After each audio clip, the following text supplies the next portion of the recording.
दिल्ली को दिल वालों का शहर भी कहा जाता है, क्योंकि इस तारीखी शहर ने खुले दिल से हर किसी को खुशामदीद कहा है। यहां जो भी आया इसके पुरखुलूस और मोहब्बत से लबरेज माहौल से मुतासिर होकर यहीं का हो गया। इसका जिक्र हालांकि महाभारत में भी मिलता है, मगर कहा जाता है कि इस शहर की बुनियाद तोमर खानदान के राजा अर्जुन अनंगपाल तोमर एक ने रखी।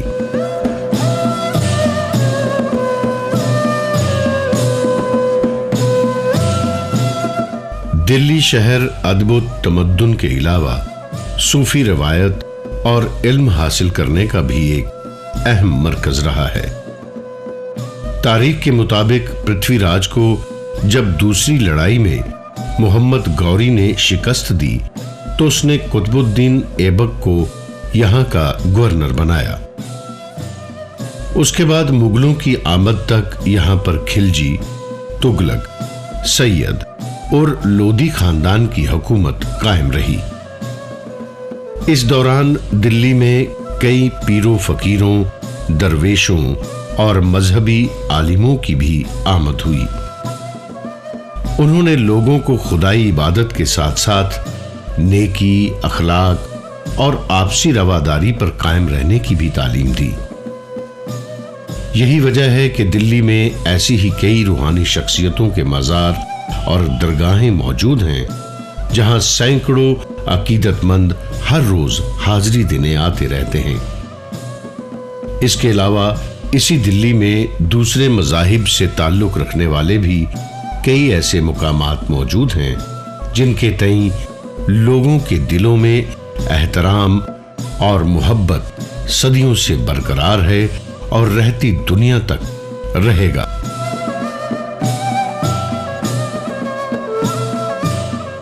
ऐसा ही एक मुकद्दस मकाम है हजरत निजामुद्दीन औलिया की दरगाह।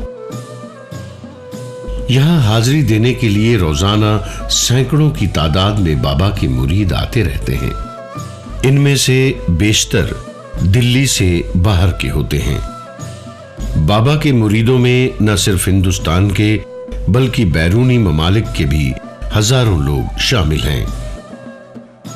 ऐसे भी लोग हैं जो बाबा के उर्स में शिरकत करने के लिए हजारों मील का सफर तय करके दिल्ली में मुकीम निजामुद्दीन दरगाह पर खास तौर से आते हैं। बाबा का पूरा नाम था हजरत शेख ख्वाजा सैयद मोहम्मद निजामुद्दीन औलिया। कहा जाता है कि उनके वालिद हजरत सैयद अहमद बुखारी अपनी पैदाइश से ही वली यानी दरवेश थे। यह भी कहा जाता है कि अपनी पैदाइश के फौरन बाद उन्होंने इस्लामी कलिमा पढ़ा था। निजामुद्दीन की वालिदा बीबी जुलेखा भी एक पाक औरत थीं और सारा वक्त इबादत में लगी रहती। यह भी कहा जाता है कि उनकी दुआ हमेशा कबूल होती थी।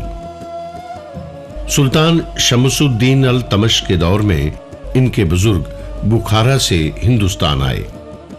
लाहौर में कुछ अरसा ठहरने के बाद वो बदायूं चले आए और मुस्तकिल तौर पर वहीं बस गए। निजामुद्दीन के वालिद का निकाह वहीं पर ख्वाजा अरब बुखारी की बेटी बीबी जुलेखा से हुआ था। उस दौर में बदायूं को कुव्वतुल इस्लाम या मदीनात उल औलिया कहा जाता था और वो इस्लामी तालीम हासिल करने का एक बड़ा ही अहम मरकज बन चुका था। यही नहीं, सूफियों और कलंदरों के लिए भी ये जगह खास अहमियत रखती थी। निजामुद्दीन के वालिद हजरत ख्वाजा अहमद बुखारी की काबिलियत को मद्देनजर रखते हुए दिल्ली के सुल्तान गियासुद्दीन बलबन ने उन्हें काज़ियुल कुज्जत का ओहदा अता किया, मगर उनकी दिलचस्पी तो सिर्फ खुदाई इबादत में थी, इसलिए थोड़े ही अरसे बाद उन्होंने इस्तीफा दे दिया। इसके कुछ ही सालों बाद जब निजामुद्दीन महज 5 बरस के थे, उनके सिर से अपने अब्बू का साया हमेशा के लिए उठ गया। आगे चलकर निजामुद्दीन औलिया जब सूफियों के चिश्तिया फिरके के कुतुब बने तो ये अपने आप में एक इत्तेफाक ही था कि उनसे पहले के 3 कुतुब भी लड़कपन में ही यतीम हो गए थे। निजामुद्दीन की पैदाइश कब हुई, इस बारे में कुछ लोगों की राय एक जैसी नहीं है। ऐसा माना जाता है कि 19 अक्टूबर सन 1238 को बदायूं में उनकी पैदाइश हुई, जबकि कुछ अदीब मानते हैं कि सन 1228 को उनकी पैदाइश हुई थी। कुछ के मुताबिक सन 1233 और कुछ का कहना है कि सन 1236 में हुई थी। बहरहाल इनमें से सन 1233 और 1236 को तकरीबन सही माना गया है। इनकी वालिदा, जो कि खुद भी एक आलिम थीं, इब्तदाई तालीम के लिए निजामुद्दीन को मौलाना अलाउद्दीन असूली के सुपुर्द किया। इसके बाद हजरत अली मौला बुजुर्ग बदायूनी के हाथों दस्तारे फजीयत हासिल की। उस वक्त अली मौला ने कहा था कि निजामुद्दीन खुदा के अलावा किसी के भी आगे सर नहीं झुकाएगा। हजरत निजामुद्दीन 20 साल के हुए तो वो अपनी वालिदा और आपा को साथ लेकर दिल्ली आ गए। इसी दौरान उन्होंने हदीस की तालीम भी हासिल की। इसके बाद वो अजोधन चले गए, जहां उनकी मुलाकात रूहानी ताकत के मालिक और आला दर्जे के आलिम बाबा फरीदुद्दीन से हुई। वहां जरूरी तरबियत हासिल करने के बाद उन्हें खिलाफतनामा अता किया गया और दिल्ली जाने के लिए कहा गया। अपने आखिरी वक्त तक वो यहीं रहकर खुदा की इबादत और लोगों की खिदमत करते रहे। बाद में इस जगह का नाम ही निजामुद्दीन पड़ गया, जो आज तक है। उन्होंने लोगों को आपसी मोहब्बत, नेकी और ईमानदारी पर कारबंद रहने की तालीम दी। उनका कहना था कि दुनिया का हर इंसान खुदा का ही बनाया हुआ है और इसलिए इंसान से मोहब्बत ही सही मानों में खुदा से मोहब्बत है। ये जो दरगाह है ये बाबा हज़रत निज़ामुद्दीन औलिया रहमतुल्लाह अलैह महबूब इलाही के नाम से मशहूर है। पूरे हिंदुस्तान में क्या पूरे वर्ल्ड के अंदर मशहूर है हज़रत निज़ामुद्दीन बाबा के नाम से। और ये जो दरगाह जो है कि क्या से उस दरबार को जो है 800 साल हो गए। और आपकी जो पैदाइश है वो है बदायूं शरीफ की, उत्तर प्रदेश डिस्ट्रिक्ट है बदायूं शरीफ। वहाँ बाबा निज़ामुद्दीन साहब पैदा हुए थे और वहाँ से जब हज़रत निज़ामुद्दीन इस जगह पे आए दिल्ली में, तो यहाँ एक विलेज था जिसको कहते थे गयासपुर। जब आप यहाँ पर तशरीफ़ लेके आए हज़रत निज़ामुद्दीन औलिया बाबा, बहुत छोटी सी उम्र में थे आप, 6-7 साल की उम्र में, तो आप यहाँ तशरीफ़ लेके आए गयासपुर के अंदर, तो आपके नाम से ये हज़रत निज़ामुद्दीन इलाका पूरा पड़ गया। यानी कि हज़रत निज़ामुद्दीन बस्ती, हज़रत निज़ामुद्दीन दरगाह, हज़रत निज़ामुद्दीन ईस्ट, हज़रत निज़ामुद्दीन वेस्ट, ये सब बाबा के नाम से 800 साल पहले ये पूरा इलाका पड़ गया था। और बाबा निज़ामुद्दीन औलिया साहब जो थे कि क्या इसका बहुत बड़े सूफी संत हैं, बहुत बड़े बुज़ुर्ग हैं और हिंदुस्तान में आपका बहुत बड़ा नाम है। बाबा निज़ामुद्दीन समा यानी कव्वाली के बड़े शौकीन थे। यही वजह है कि मौसीकी में कव्वाली के फन को तश्कील देने वाले मशहूर व मकबूल सूफी शायर अमीर खुसरो उनके मुरीद भी थे और दोस्त भी। कव्वाली अपने आप में पूरी तरह से सूफियाना मौसीकी से ताल्लुक रखने वाला फन है। इसका वजूद आज सिर्फ हिंदुस्तान और पाकिस्तान में है। अमीर खुसरो चूंकि बाबा निज़ामुद्दीन के चहेतों में से एक थे, शायद इसी वजह से उनका मजार इसी दरगाह में बनाया गया। कहा जाता है कि शाम को तकरीबन 6 बजे बाबा नमाज के बाद अपना रोजा खोलते और फिर ईशा की नमाज के बाद किसी को भी उनके पास आने की इजाजत नहीं होती थी। वो अपने हुजरे में चले जाते, मगर हाँ, सिर्फ उनके चहेते मुरीद अमीर खुसरो को ही उस वक्त उनके पास जाने की इजाजत थी। उस वक्त अमीर खुसरो अपनी ताजा शायरी और सूफियाना कलाम बाबा को सुनाते और दाद भी पाते। उनके जाने के बाद बाबा के हुजरे का दरवाजा सुबह 4 बजे तक बंद हो जाता अमीर खुसरो की पैदाइश सन 1235 में उस दौर के शुमाली हिंदुस्तान के पटियाली नाम की जगह पर हुई थी। अमीर खुसरो का पूरा नाम अबुल हसन यामीन उद्दीन खुसरो था। उनके वालिद आमिर सैयफुद्दीन महमूद एक अहलकार के ओहदे पर तैनात थे। अमीर खुसरो न सिर्फ एक पायदार सूफी शायर और अदीब थे, बल्कि बेहतरीन मौसीक़ार भी थे। ऐसा भी कहा जाता है कि हिंदुस्तानी मौसीकी को सितार उन्होंने ही दी।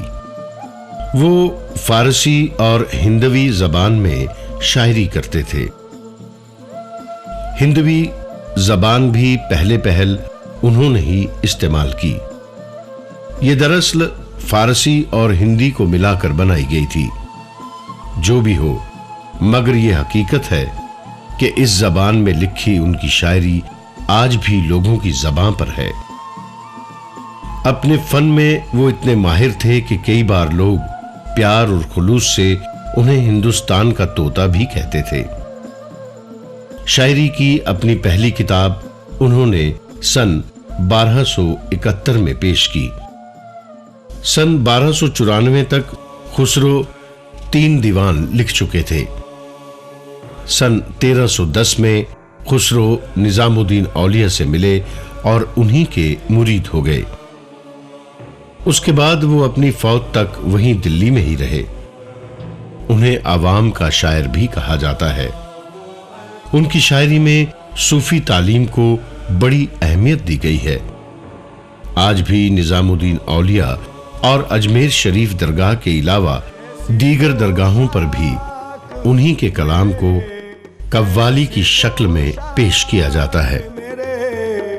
पीर ने पहनाई है ऐसी पोशाक, मेरे पीर ने पहनाई है ऐसी पोशाक, ऐसी है पीरो मुर्शिद, ऐसी पोशाक मेरे पीर ने पहनाई है। हज़रत अमीर खुसरो सबसे प्यारे मुरीदों में से एक मुरीद हुए हज़रत निज़ामुद्दीन औलिया बाबा के। तो यहाँ का तरीका यह है कि जब भी कोई यहाँ पे दर्शन के लिए आते हैं लोग ज़ियारत करने, वो सबसे पहले हज़रत अमीर खुसरो के बाबा के मज़ार पे जाते हैं, वहाँ दर्शन करते हैं, दुआएं करते हैं। उसके बाद हज़रत निज़ामुद्दीन औलिया बाबा के मज़ार पे जाते हैं, क्योंकि हज़रत निज़ामुद्दीन औलिया के सबसे प्यारे मुरीदों में से चहीते मुरीदों में से हज़रत अमीर खुसरो एक मुरीद हैं।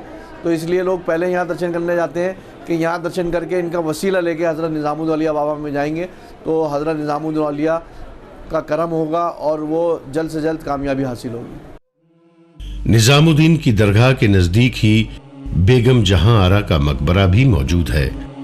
जहां आरा शहंशाह शाहजहां और उनकी बेगम मुमताज महल की सबसे बड़ी बेटी थी। वो और उनका भाई दारा शिको मुल्ला शाह बदख्शी के शागिर्द थे, जिन्होंने इन दोनों को कादिरियां सूफी फिरके की ओर रागिब किया। कहा जाता है कि वो भी निजामुद्दीन की मुरीद थीं। जहां आरा ने चिश्तिया फिरके की बुनियाद रखने वाले मोहिउद्दीन चिश्ती की जिंदगी पर एक किताब भी लिखी थी।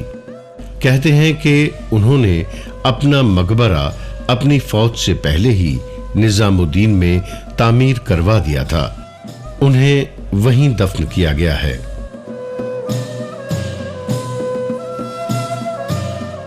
इसी तरह हिंदुस्तान के एक और मशहूर व मकबूल उर्दू शायर मिर्जा गालिब का मकबरा भी निजामुद्दीन दरगाह के नजदीक मौजूद है।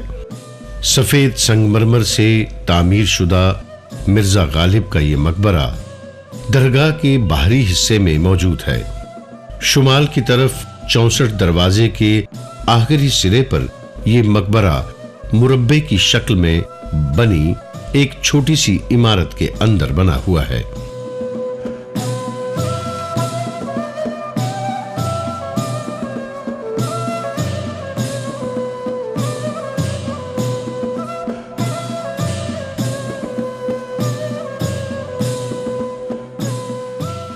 दरगाह में आने जाने के लिए 2 गेट हैं। इन्हीं में से एक गेट के नजदीक एक पुरानी बावली भी मौजूद है। जमीनी सतह से काफी नीचे होने की वजह से पानी हासिल करने के लिए काफी खुली सीढ़ियां बनाई गई हैं।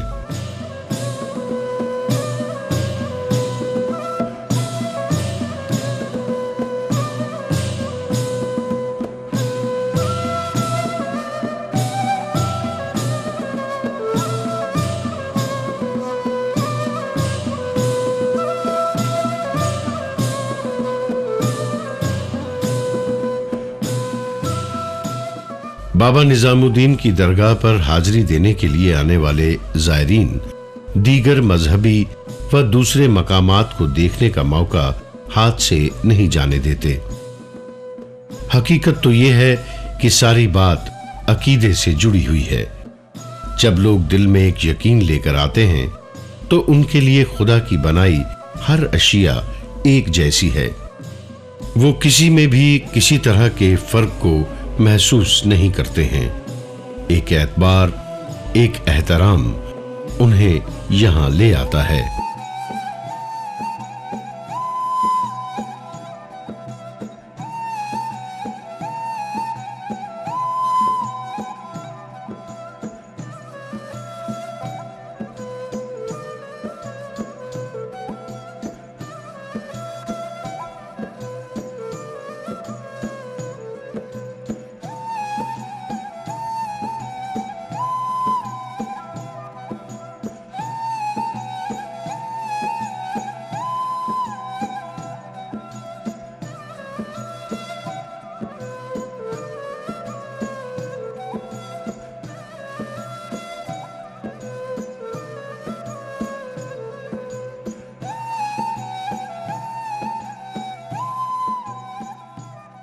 उस एतबार और एहतराम का सबूत उन लोगों की नजर में देखा जा सकता है जिनके हाथ बस दुआ के लिए उठे होते हैं। ये भी बाबा के तईं एतबार और एहतराम ही है कि लोग अपनी मन्नतें पूरी होने की उम्मीद में दरगाह पर धागे या चुन्नियां वगैरह बांधते हैं। उन्हें दिल में इस बात का पूरा यकीन होता है कि हमने जो ये धागा बांधकर बाबा से इकरार किया है, बाबा उसे जरूर पूरा करेंगे, क्योंकि वो जानते हैं कि बाबा ने हमेशा बेबस और मजबूर लोगों की न सिर्फ फरियाद सुनी है बल्कि उन पर अपनी रहमत भी बरसाई है। बाबा की दरगाह पर यूं तो हर रोज सैकड़ों की तादाद में जायरीन आते रहते हैं, मगर उनके सालाना उर्स पर तो यहां लाखों अकीदतमंद हाजिरी देने के लिए इकट्ठे होते हैं। बाबा का उर्स तकरीबन हर साल अंग्रेजी कैलेंडर के हिसाब से अप्रैल महीने में मनाया जाता है। उर्स उस रोज मनाया जाता है जिस रोज बाबा इस फानी जहां को हमेशा के लिए अलविदा कह जाते हैं। कुछ लोगों का कहना है कि कई पीरों, फकीरों और दरवेशों के लिए अपनी फौत का रोज शादी के बराबर होता है। उनका मानना है कि इसी रोज वो अपने महबूब यानी खुदा से मिल जाते हैं। ऐसी पोशाक मेरे, ऐसी पोशाक मेरे पीर ने पहनाई है। ऐसी पोशाक मेरे पीर ने पहनाई है। ऐसी ऐसी पोशाक ऐसी है पीरो मुर्शिद, ऐसी पोशाक मेरे पीर ने पहनाई है। ऐसी पोशाक मेरे पीर ने पहनाई है।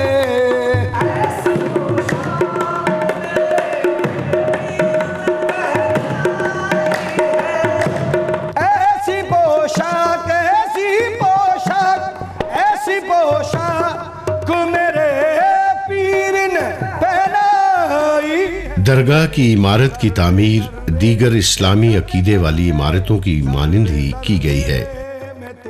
अरबी और फारसी फन्ने तामीर की झलक नुमायां तौर पर नजर आती है। हालांकि गुंबद के ऊपर के हिस्से में हिंदुस्तानी फन्ने तामीर का असर भी दिखाई देता है। सफेद संगे मरमर से बनी इमारत के चारों ओर खंबे बनाए गए हैं, जिनके ऊपर गुंबद तामीर किया गया है।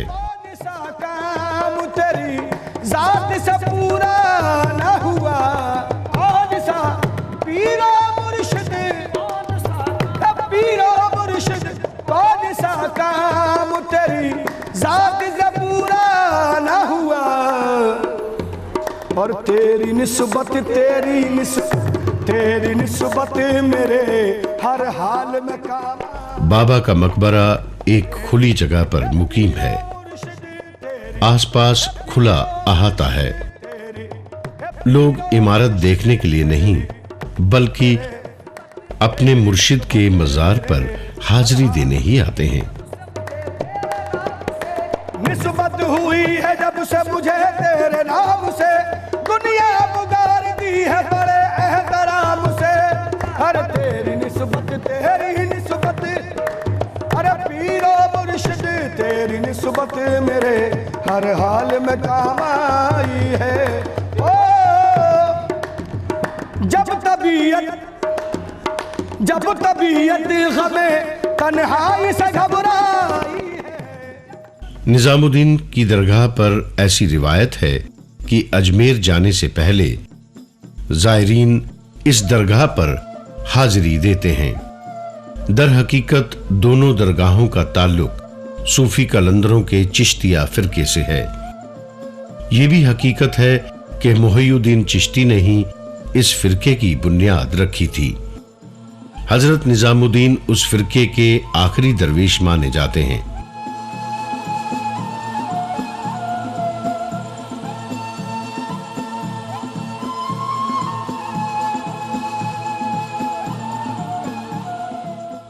दरगाहों के खिदमतगार उन बातों पर सख्ती से कारबंद रहते हैं जो कलंदरों ने कहीं या बताई होती हैं।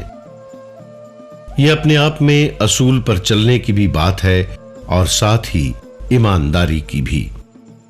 जिनकी आप खिदमत करते हैं, जिनके दरबार में आप हाजिरी देते हैं और जिन पर आपका पूरा एतमाद हो, उनकी किसी बात से आप कैसे इनकार कर सकते हैं? और फिर एहतराम से ही यकीन जुड़ा हुआ है।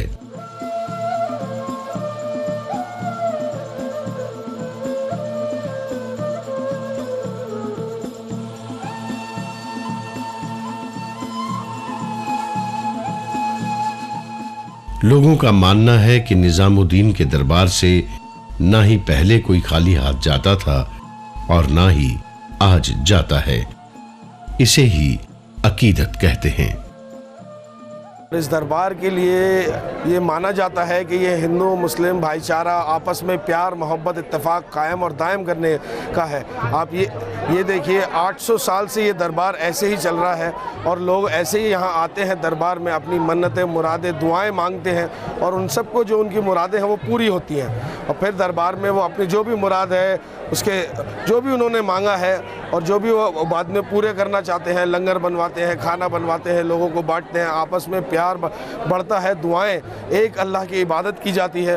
और बाकी जितने भी हैं, दूसरी सबसे बड़ी बात ये है आज के टाइम के अंदर कि ये आस्थाने जो हैं, ये दरबार जो है, ये कोई रिलीजन बाउंड नहीं है, ये सेक्युलर, यहाँ पे सेक्युलरिज्म जो है उसको प्रीच किया जाता है। अपने सब धर्मों के लोग आते हैं अपने अपने हिसाब से, अपने अपने जो भी दरबार में जो भी चादर, फूल, इतर, केवड़ा, गुलाब जल जो भी उनको पेश करना होता है वो पेश करते हैं। कोई चीज़ ज़रूरी नहीं है उनके लिए कि भाई उनको फूल ही पेश करने हैं, वो अपनी अपनी लोगों की मान्यता है। बाबा उन्हें नवाजते हैं, वो आते हैं। हमने तो बहुत ऐसी बाबा की करामतें देखी हैं कि लोग आते हैं दुनिया से परेशान होके कि जहाँ कोई काम नहीं बनता उनका, और जब बाबा के दरबार में बाबा की शरण में आते हैं तो यहाँ से ऐसे काम बनता है कि वो घर जाते भी नहीं है और वहाँ से वापस पलट के आ जाते हैं कि हमारा काम हो गया। कि हम दुनिया में भटकते फिरते थे जहाँ काम नहीं बन रहे थे। बहुत से लोग बीमार ऐसे आते हैं कि उनकी बीमारियाँ डॉक्टर कहते हैं आपको कुछ नहीं है, आप बिल्कुल फिट हैं, मगर वो अंदर से अपने आप को बीमार महसूस करते हैं। वो जब यहाँ आते हैं, बाबा में दर्शन करके जाते हैं, बिल्कुल फिट हो जाते हैं, बिल्कुल सही हो जाते हैं। तो ये तो बाबा के चमत्कार है, ये बाबा की नज़र करम है। यहाँ आकर मुंह से बोलने की ज़रूरत नहीं है, ये दरबार वो है।